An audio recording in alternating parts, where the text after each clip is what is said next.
Bismillah ar-Rahman ar-Rahim. Wassalatu wassalam ala rasulillahi amma ba'd. Donc on continue, Inch'Allah, notre série de cours sur la jurisprudence du sacrifice et ses règles, qui va être notre dernier cours sur le sacrifice. Donc, parmi les questions qu'on va voir, Inch'Allah, la première, quel est le temps du sacrifice de l'Udhiyya? Donc le sacrifice de l'Udhiyya est une adoration qui a un temps précis comme le montrent les textes. Et elle n'est pas valable si elle est effectuée en dehors de son temps. Donc cette adoration-là a un début et une fin.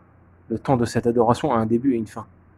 Donc le sacrifice n'est valable que s'il est effectué après la prière du Eid.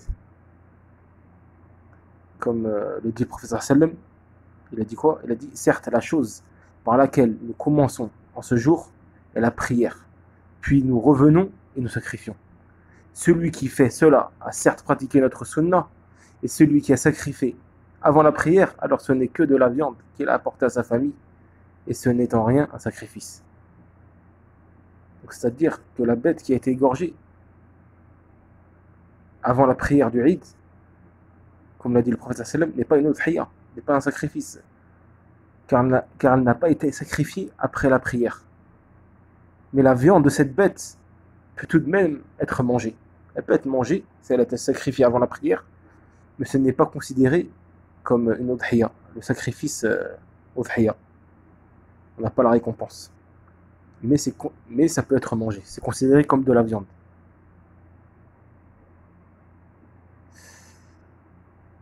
Et la fin de son temps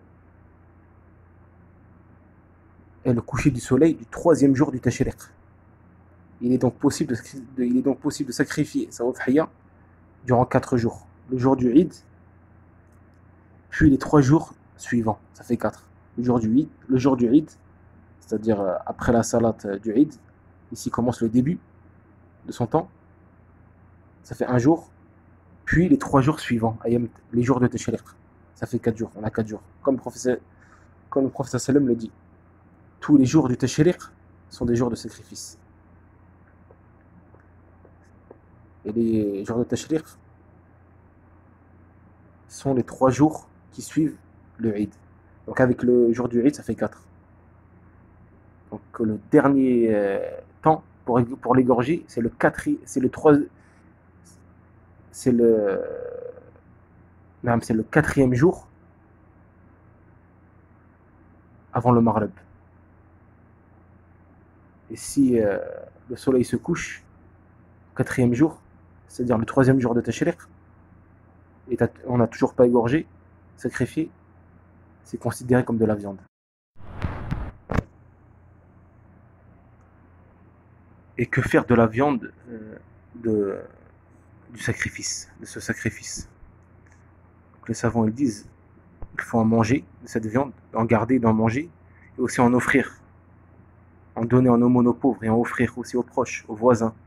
Ça fait partie de la sunna du prophète sallam. C'est parmi des choses recommandées et des bonnes mœurs.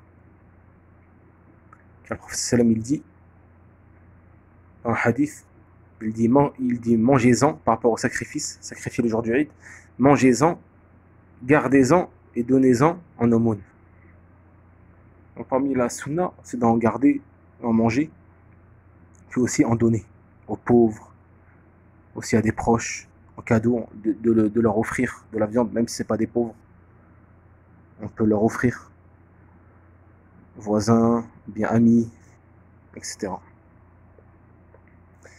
Et aussi, les savants ils disent il est recommandé de se raser sa tête ou de couper ses cheveux, c'est-à-dire pour l'homme, de couper ses poils et ses ongles après le sacrifice de l'udhiyya. Ça c'est recommandé. Car pendant les 10 jours, on n'a rien rasé ni coupé. Donc après qu'il est sacrifié, il est recommandé qu'il se rase la tête ou couper ses cheveux, ses poils et ses ongles. Ça c'est recommandé. C'est parmi les questions qui sont en rapport avec le sacrifice et l'égorgement. Il y a une règle dans la jurisprudence qui dit tout acte fait par une personne est jugé valide jusqu'à la preuve du contraire. Tout acte fait par une personne est jugé valide jusqu'à la preuve du contraire. Par exemple, on doute, est-ce que le boucher, ça c'est que ce soit le udhiya, le sacrifice du Eid, ou bien le sacrifice surrogatoire, ou bien le sacrifice, c'est-à-dire l'égorgement pour pouvoir profiter de la viande de la bête pour la manger, comme chez le boucher, etc. Quelconque égorgement, sacrifice, là je parle. Donc par exemple, on doute si ce boucher-là, qui est en apparence musulman, on doute est-ce qu'il a prononcé le nom d'Allah ou pas lorsqu'il a égorgé, pour pouvoir acheter cette viande et la manger. Donc là, ce boucher-là qui est en apparence musulman, on doute. On ne sait pas est-ce qu'il a prononcé le nom d'Allah ou pas lors de l'égorgement, car le fait de prononcer le nom d'Allah lors de l'égorgement est obligatoire pour rendre licite la viande. Donc là, on doute. Ou bien on doute, est-ce qu'il est tombé dans un annulatif de l'islam ou pas, ou bien dans une innovation qui le rend mécréant. Par exemple, il adore les tombes, ou bien il invoque en dehors d'Allah, on ne sait pas, on doute. Ou bien est-ce qu'il insulte Allah ou pas, on doute. Est-ce qu'il est tombé dans un annulatif de l'islam ou pas, on ne sait pas. Pareil, on doute, est-ce qu'il a prononcé le nom d'Allah ou pas lors de l'égorgement pour le rendre licite, on ne sait pas, on doute. Donc ici, comme on a dit, c'est que tout acte fait par une personne est jugé valide jusqu'à la preuve du contraire. Pourquoi? Car la base est que leur égorgement, leur sacrifice est licite. C'est ça la base. À partir du moment où on va chez un boucher, ou quelconque personne qui est en apparence musulmane,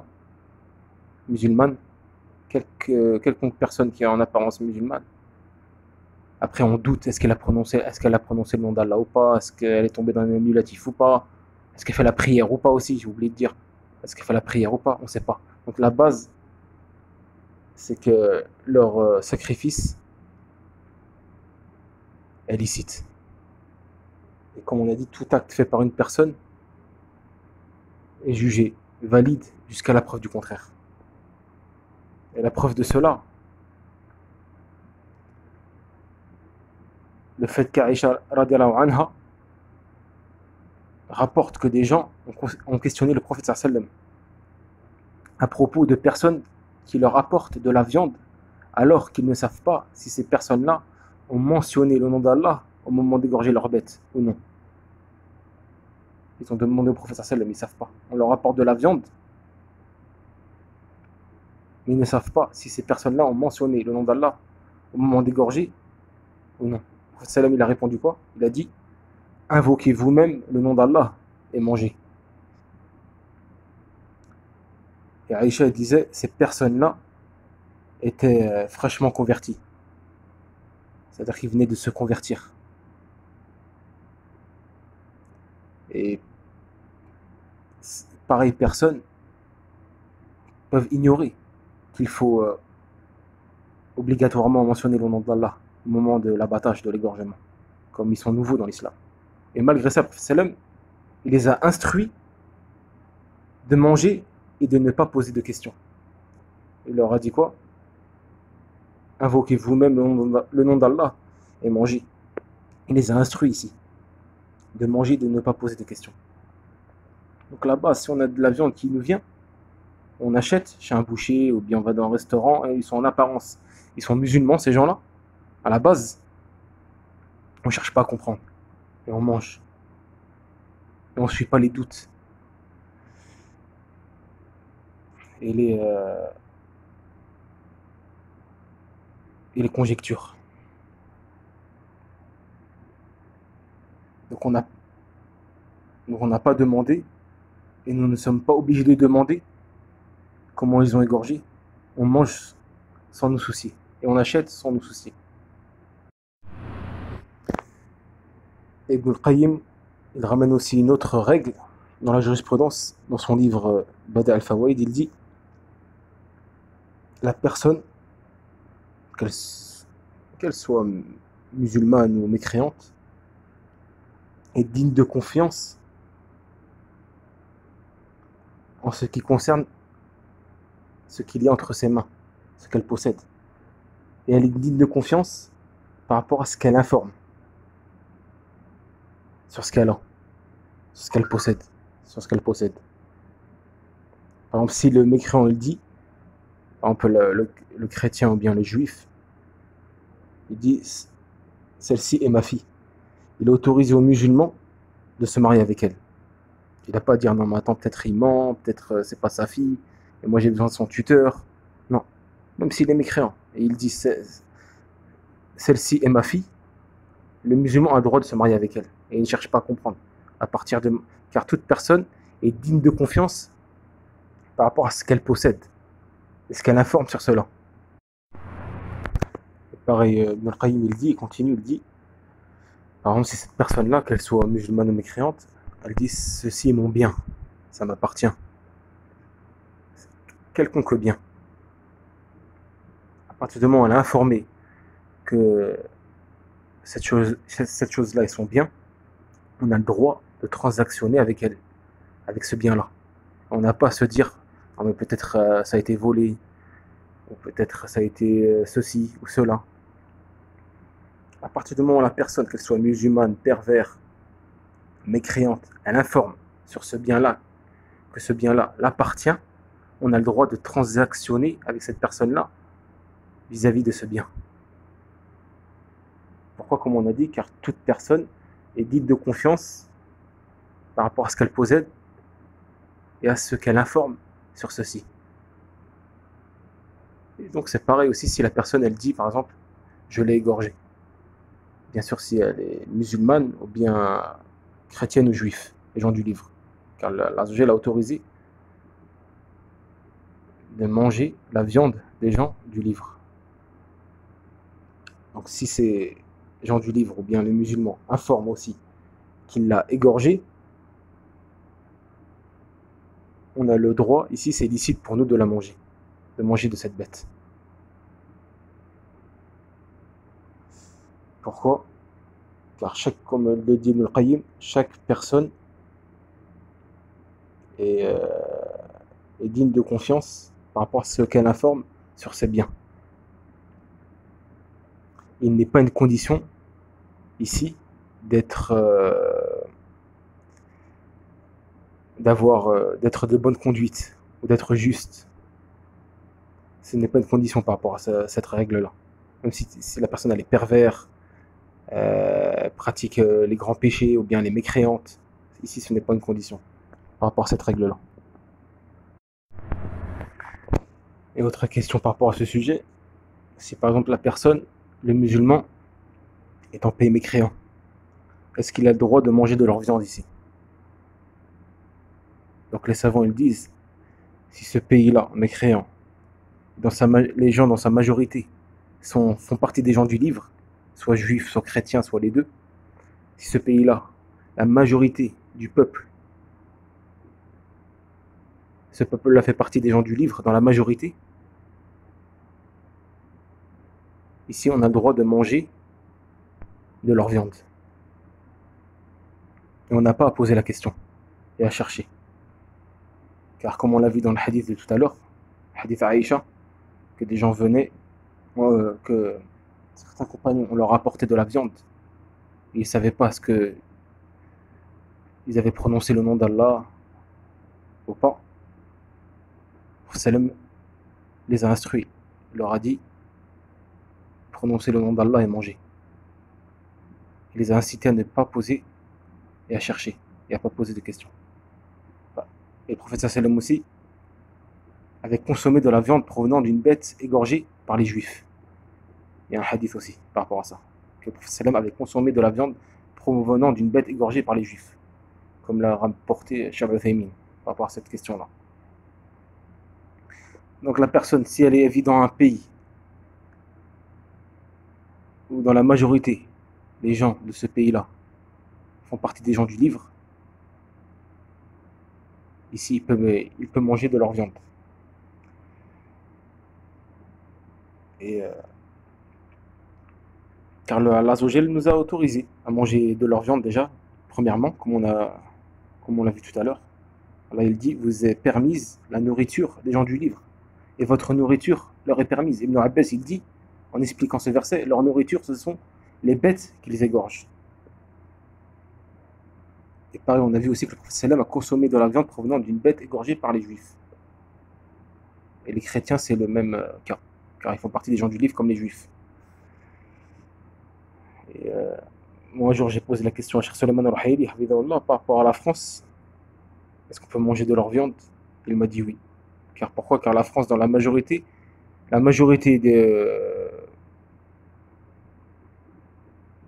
des gens, c'est-à-dire des Français, sont chrétiens.